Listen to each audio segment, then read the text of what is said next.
Good morning, everyone. Welcome to our daily podcast on Kabbalah for Heretics with me, your chief heretic, Yakov, Leib, HaKohain. We're going through the Zohar as we have been doing for, believe it or not, the past 25 years, every weekday morning, Monday through Friday. Same time, same station, volume by volume, chapter by chapter, page by page, and sentence by sentence. It's been a 25-year project now. And we've completed volumes 1, 2, and 3, and are now well into completing volume 4, after which, God willing, and God gives me the strength, we will begin volume 5. So let's take up from where we left off yesterday. There are 4 species of the lulav, palm branch, which diverge into 7, and through their employment, corresponding ones are roused above to benefit the world in various ways. And though the community of Israel is one of these 7, yet she is herself blessed from the other 6, and from the streams which issue from the perennial source. The lower world is also blessed from them through this impulse. For when the community of Israel is blessed by them, all the worlds are blessed. This is a very clear description and discussion of the 10 Sephiros. I might point out to you that it's been observed by many scholars that the entire Zohar, all 5 volumes and all of the commentaries on the Zohar, are based on the 7 and the 10 Sephiros. Think of it. If you can picture that simplistic drawing of 10 circles connected in very ritual ways, that simplistic drawing that when you look at it, you think, I know I do, at first, what the hell does that mean? Well, it means a lot, because, as has been pointed out many times by many scholars, as I said, the entire Zohar is based on the 10 Sephiros.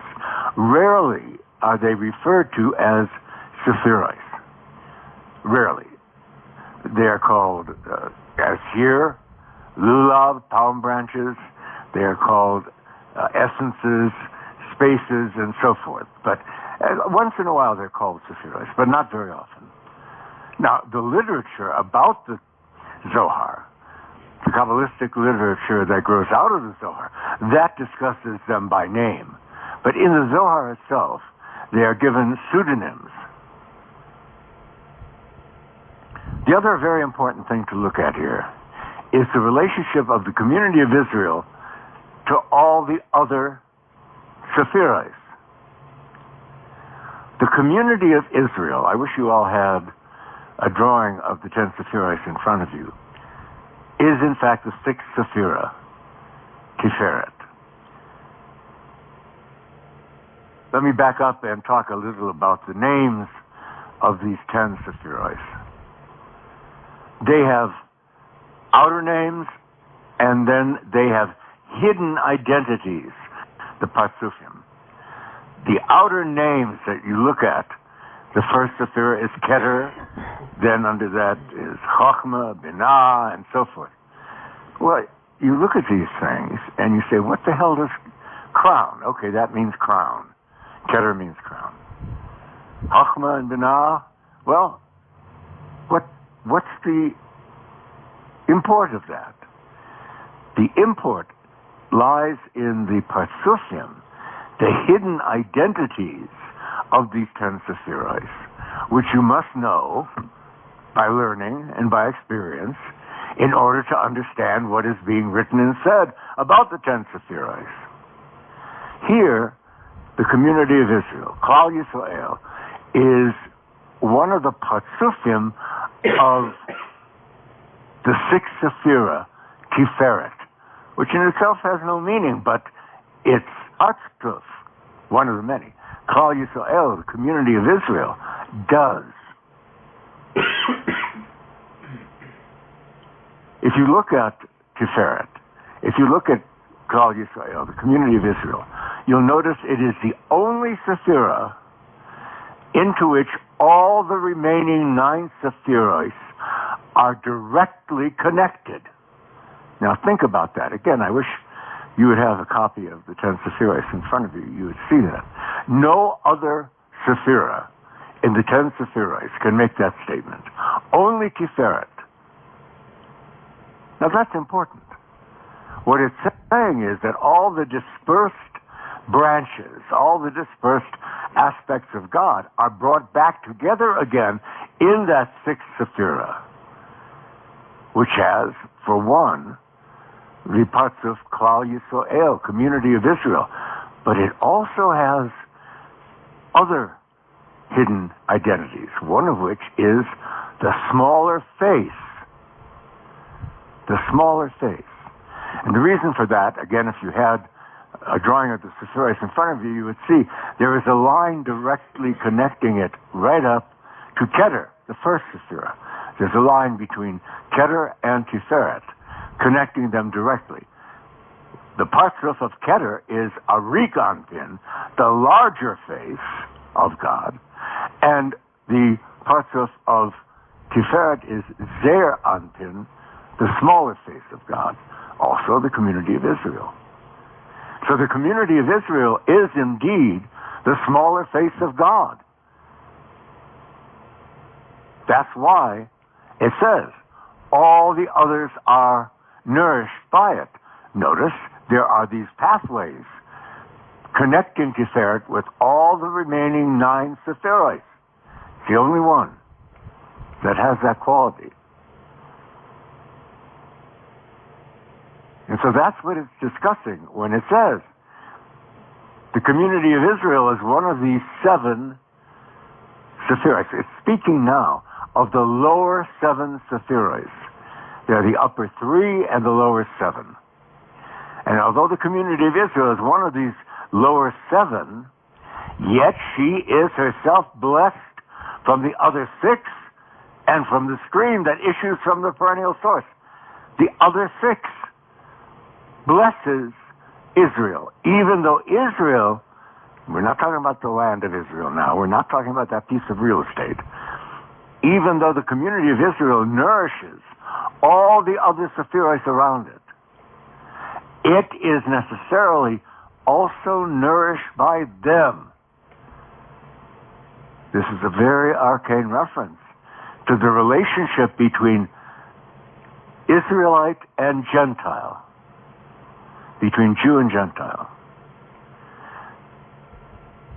The Jew nourishes the Gentile world. Jesus himself says, or at least John himself in the Gospel says, salvation comes from the Jew. So this is referring to the fact that all the other 7 Sephiros, Gentile, non-Israelite, are nourished by the community of Israel. But what is missing from very modern kind of self-serving Jewish thinking is that the Jewish branch is nourished by them also. There is a reciprocity between Jew and Gentile that nourishes each other. We see that clearly in some of the Gospels. In the in one of the epistles of Paul, he says, you Gentiles, because you are not Jews, are without hope and without God. This is Paul. Paul. Remember St. Paul? St. Paul says, I'm quoting almost verbatim, you Gentiles, because you are not Jews, are without hope and without God. But this Mashiach, Yeshua, Bar Miriam, brings us both together again within his own person by his death on the cross. So there is no longer Jew, there is no longer Gentile, but a single new person consecrated to God. That is Israel. Jacob was, in fact, Israel. His name was Yakov, and he was named Israel. Why? Because he conquered God. And by doing that, we're told in Oral Torah, he brought together with his two arms the right and left sides of God. He brought them together into a single thing. And that was why he was then called Yisrael.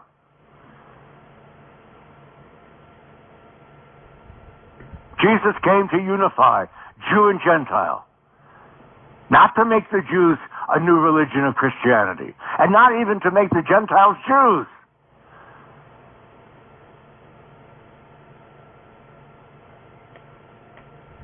But by this divine theurgy that he practiced, by this scenario which he understood and jumped into, by his death on the cross, by his blood, which the Jews say, let his blood be on us, he unites Jew and Gentile into a single body and raises them as a new man unto God. Neither Jew nor Gentile, and certainly not Christian. This has nothing to do with the religion.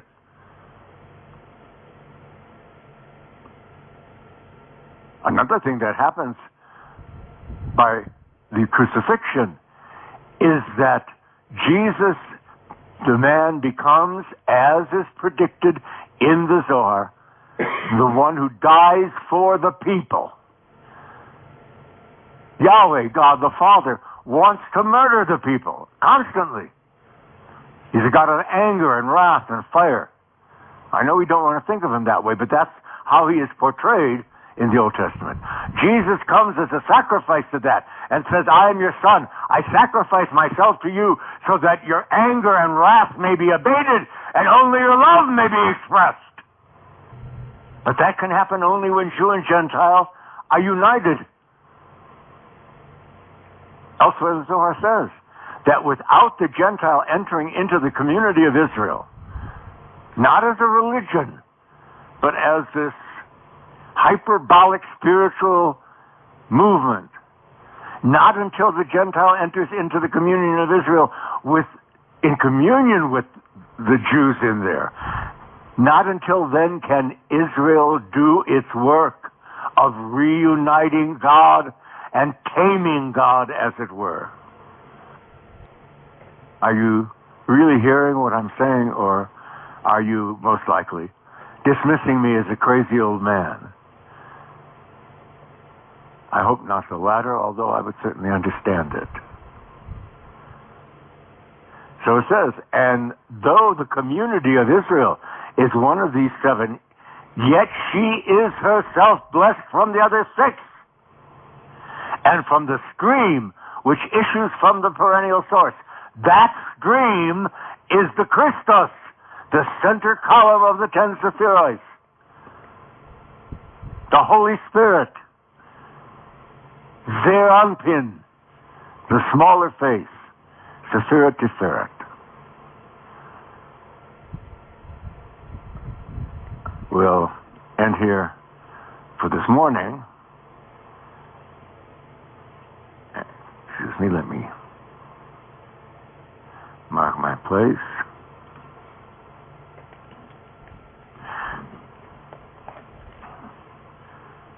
As I do every morning, of course, there's no expectation that any of you listeners will attend these recording sessions. I don't expect it, I don't require it, and we very rarely have visitors. But now and then there are visitors, and we always give them an opportunity at the end of the podcast to ask questions and make comments. This morning, there are no visitors. There is our recording technician, God bless him, Yeshai, who records and then passes along these recordings to our other dear son, David ben Yakov Leib, to post on YouTube. In the meantime, Yeshai, do you have a question or a comment?